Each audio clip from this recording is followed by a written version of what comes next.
welcome to Turn the Page, the official podcast of the Syosset Public Library.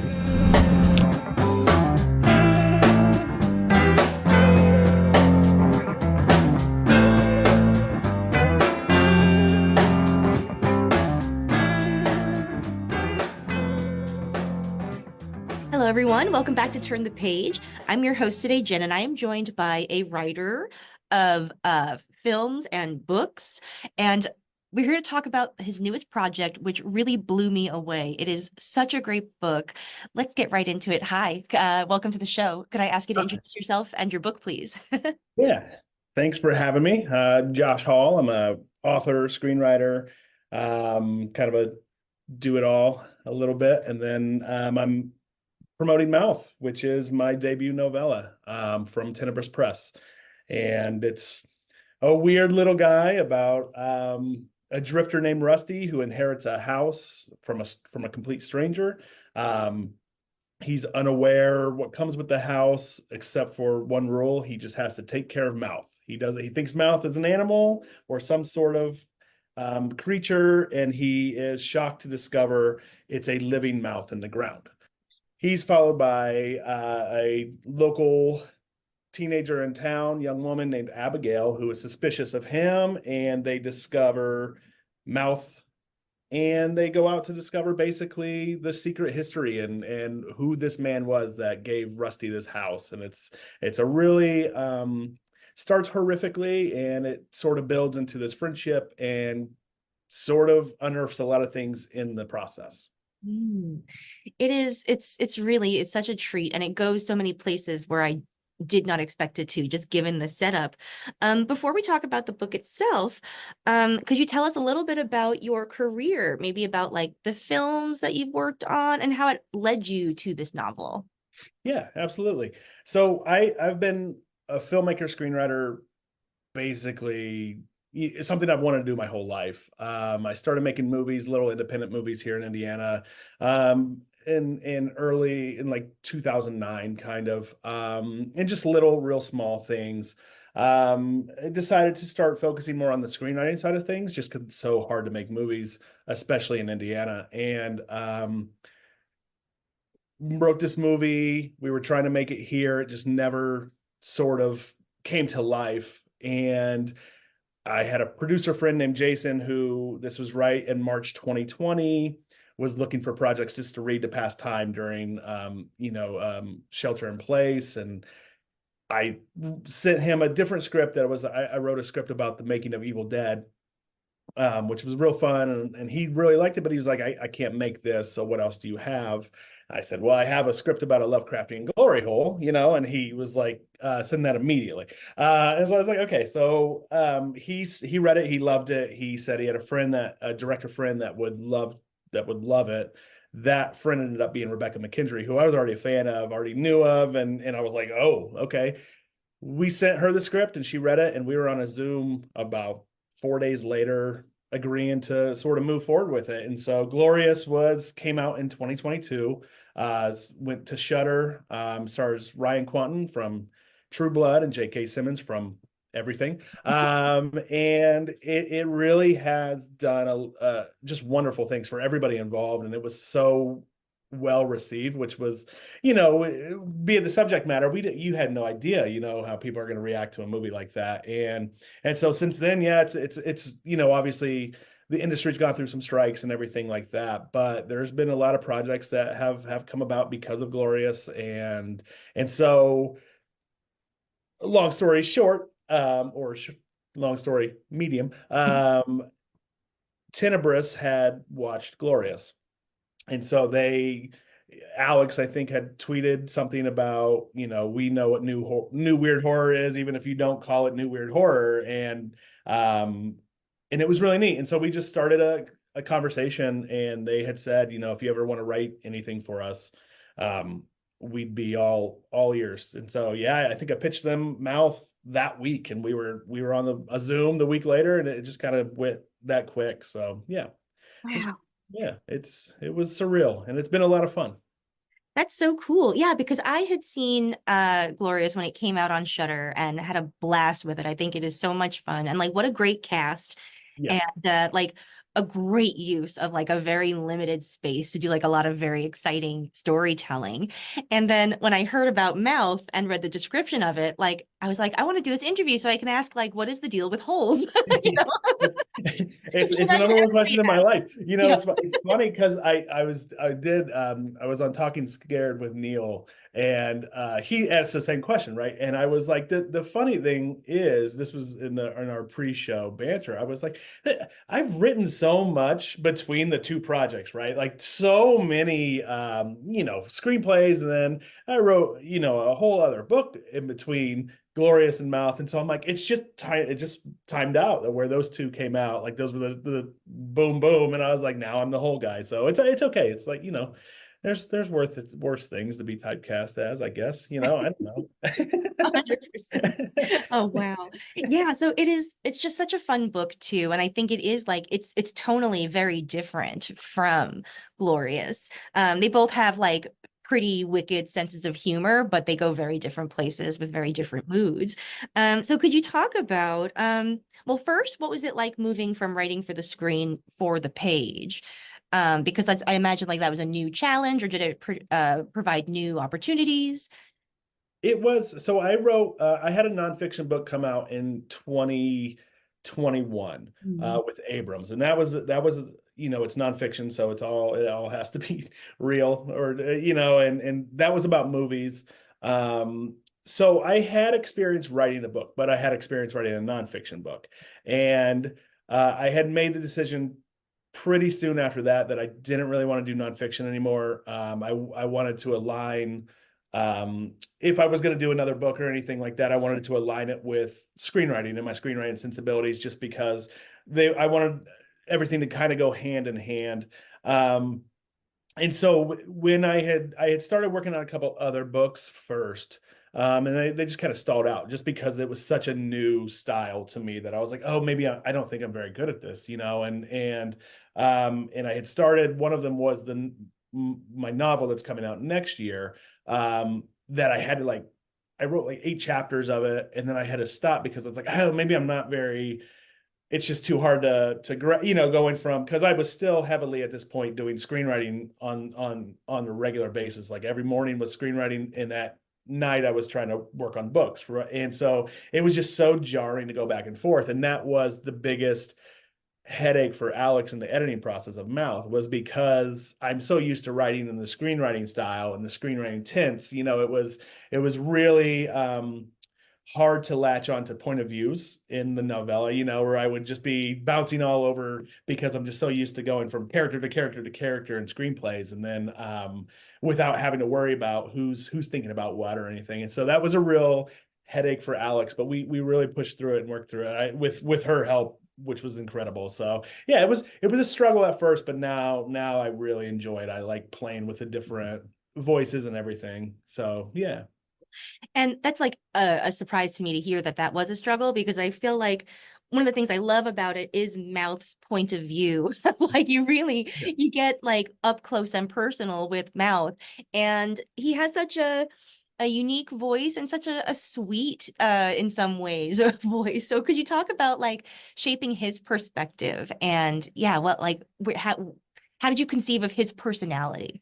Yeah, it's very early on. We had talked about, in that very first Zoom session with Matt and Alex, about the story, the characters. There was the conversation about, how is Mouth going to, are you going to have chapters from Mouth's POV, or is it all going to be based around? And I want chapters from Mouth's POV. And at that very moment, we were all like, that's going to be a challenge, because Alex and I both said, I don't want the whole to talk, because it's one thing to do a talking glory hole and then follow it up with a silent hole, but if you do two talking holes in a way, that's a whole nother thing, right?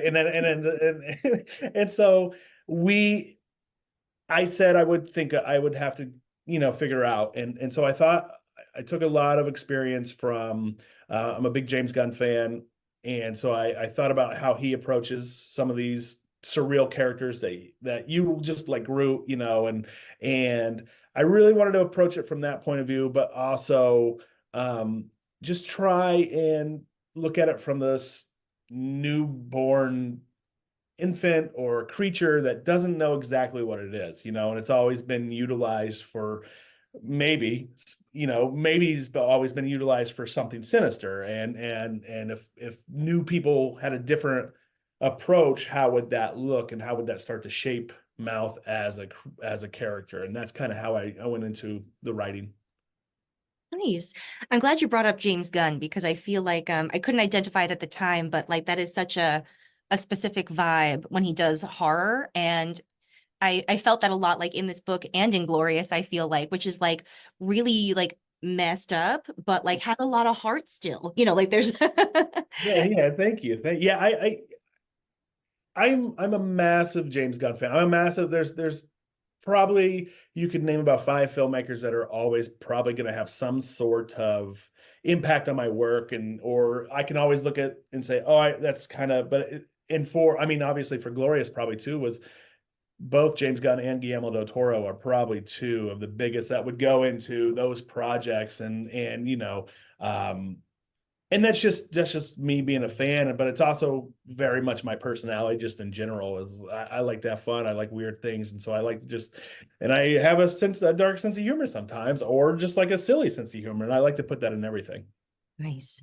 Yeah. Yeah. And it's interesting too that I think this is a book that like loves movies too. Like Rusty and Abigail, like as you said, they have a sort of like rough introduction, like they don't necessarily get along right away. There's a lot of tension and suspicion, but they bond over like a shared love of horror movies. And I feel like that is like another kind of beating heart in this book. So yeah, could you talk a little bit too about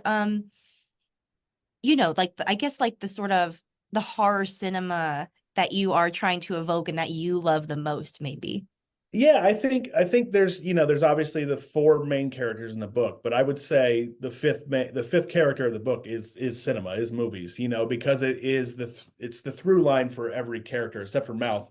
But even Mouth is constantly compared to something, and the way that each of those characters look at the world has been shaped by their love of movies, and each one of them is sort of um coming from my point of view at different times in my life, with Wayne, where Wayne is so just irritated by the process of making films and how hard it is, and how, it just ruined his life because he couldn't do what he wanted to do, and so that's definitely a part of um sort of where I'm at in things right now, is where there's a lot of, outside voices, and there's a lot of things that sort of get in the way of just making the shit, right? I'm sorry, am I allowed to You cuss on can, here? yeah. Okay, right. And so there's a lot of just things that get in the way, and not intentionally. It's just, that's how hard it is to do these things. And so that is echoed in Wayne.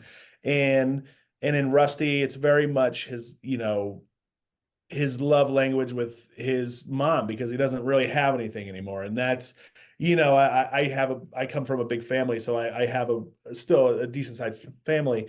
But my mom was very much instrumental in my movie taste and introducing me to movies at a very young age that I probably should, like, Halloween when I was 7 years old, scaring the hell out of me. And that's why it's always like my forever favorite horror movie, because it was my very first, Jaws was my very first, and I do think it's a horror movie, but it was and that's in the book as well as Jaws, the conversation with, and I took that idea of, I wouldn't be who I am today without my mom introducing me to movies. And then, you flip it to Abigail, who is very much just a cinephile and very much just she doesn't give a shit about anything. She just wants to make movies. She wants to watch movies. She wants to talk about movies, quote movies, do it all, and that's also very much me every single day of my life, much to the chagrin of like everybody in my life who just like, is tired of hearing about movies and tired of reading about movies.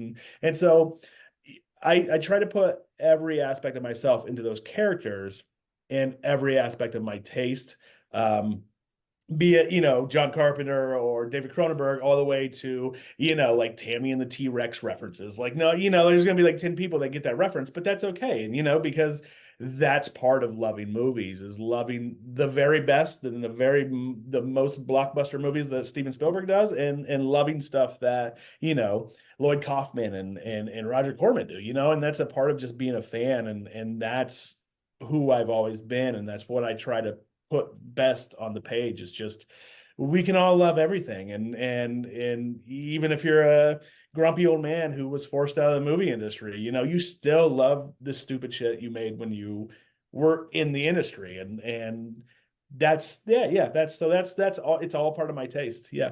Yeah.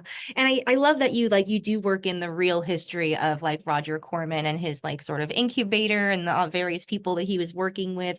And it does, I think I'll speak to this sort of like what I love about like horror cinema and like especially that early era is just like that it's all fueled by this deep, deep love and excitement. And like it captures that really well. And that's what, yeah, and I wanted to echo that with the book, because being my first novella, it was very exciting. It's very fresh. It's very new, and it's a new thing for me to get my love and my passion in, and you can't. It's not so easy to take all this stuff and put it on the screen, but I can gush over all this stuff page after page in a book, and that's the great thing about this project in general, was just I was just able to be me full. They just let me be me, just go full Josh, and that's the great thing about it. It's just you can see the passion from Matt and Alex believing in me, and then just me being able to share everything I care about, is with everybody who reads it. Mm. Yeah, they're like I really love the work that they're doing over there at Nevers Press. Like they're doing such cool stuff, and it's such a good fit for this book. Yeah. Um, what are you working on now? Do you have more books in you, more films? Are you still working? I know sometimes like you can't talk about stuff in certain parts of the process, but Yeah. So yeah, my next two books have been announced. And so uh the timelines are gonna get the timeline, they were announced as something, but there's gonna be some shifting, which we don't really know yet. But so my next book will be my debut novel, and that's coming out with Clash Books next summer. And that's called 8114. It's anybody who reads Mouth is gonna read this and they're gonna be like, what the fuck happened? Because the Mouth is a sweet little thing, and 8114 is a ghost. It's a haunted house novel by way of maybe Bret Easton Ellis and Scott Derrickson. It's based on the house I grew up in, and so 8114 is the address that I part of the address that I grew up in, and it's the house that's still standing to this day. And I had this nightmare that one of my best friends killed themselves in this house. And so I came home, and it was just this huge sort of horror story, and I woke up and I was like, that was the scariest thing that I've ever dreamed. And so I decided that I wanted to write it as a book. And so, yeah, so that comes out next summer with Clash. I think we'll start ramping up that promotion later this year. And then I'm doing one of the killer VHS books with Shortwave. And it's about Bigfoot, and it's called Big Fuck, because I'm very mature. And it was pitched as sort of Cocaine Bear with like the Beastie Boys and stuff. It's a very, very silly pitch for a book, but it's gonna be a killer VHS with Shortwave. So those will be the next two things book wise that are coming out. And then yeah, movie stuff is still happening. It's still going. It's just it's the strikes really put everything behind, but I think Rebecca and I have a new movie that's gearing up for production later this year. That's a vampire thing that we're going to be doing, and then a couple more things that are gearing up, and hopefully shooting either later this year or early next year. awesome. I'm glad you're working with Rebecca again because I feel like she did a fantastic job with Glorious and Yeah. She was one of the very first people to read Mouth. She loved it. And so yeah, she's read kind of everything that I've done. I always send her some stuff for just thoughts, just for her to read, just to have fun. And she's really great. She's been a huge just supporter and just friend to have in the corner. So Right. yeah. Well, thank you so much for coming and talking to our listeners and for sharing, your book with me. It was just like such a joy. And, I'm very excited to see the next projects. Thank you so much. This was great. Thank you. No problem. Listeners, please check out Mouth. By the time that you hear this, I think it's actually out in the world right now or very shortly, but when you hear this, it will definitely. So head to your favorite bookstore or library, wherever you like to go for books. All right, it is now time to close this chapter. Bye. It's time to close this chapter of Turn the Page. Join us for the next episode.